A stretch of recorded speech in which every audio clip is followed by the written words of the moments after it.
விட்ட ஸ்கூல் லீவுக்கு என்னை எங்கேயாச்சும் கூட்டிட்டு போங்கன்னு பாப்பா சொல்ல ஒரு நாள் ஃபுல்லா குடும்பமா உட்காந்து யோசிச்சு போன இடம் தாங்க போட் ஹவுஸ். ஸ்பீட் போட்ல இந்த தடவை போலான்னு சொல்லிட்டு ததக்க புத்தக்குன்னு அதில் இறங்கி ஏறி உட்காந்து இப்படியோ வண்டி எடுத்துட்டோங்க. க்ளோஸா தண்ணியில இவ்வளோ ஸ்பீடா போகும்போது அப்படியே ஜாலியா செம்ம என்ஜாயா இருந்துச்சுங்க. போட்டு ஸ்ட்ரெயிட்டா போகும்போது அப்படியே அலைகள் நேரா எதிர்த்தாப்புல வருங்க. அப்படியே திரும்பி போட்டுக்கு பின்னால பார்த்தா வெள்ளை மேகங்கள் மாதிரி தண்ணி தெரியுதுங்க. ஸ்பீட் போட்ல இப்பதாங்க ஃபர்ஸ்ட் டைம் போறோம். ஆனா சூப்பரா இருந்துச்சுங்க. மற்ற போட்டை போறதுக்கும் இதுக்கான டிஃப்ரெண்ட் இருக்கதாங்க செய்யுது.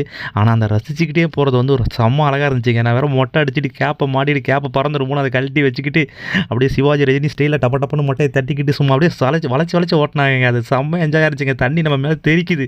பாப்பாவுக்கு என்ன பண்ணுறதுன்னு தெரியல. ஒரு பக்கம் பீதியாக இருந்துச்சு. ஆனால் பாப்பா இறுக்கி பிடிச்சிக்கிட்டு ஜாலியாக என்ஜாய் பண்ணிச்சுங்க.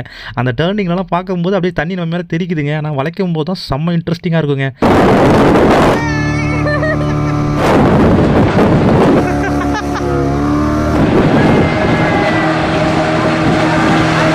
உண்மையாலுமே இந்த ரைடு செம்ம ஹாப்பியாக இருந்துச்சுங்க.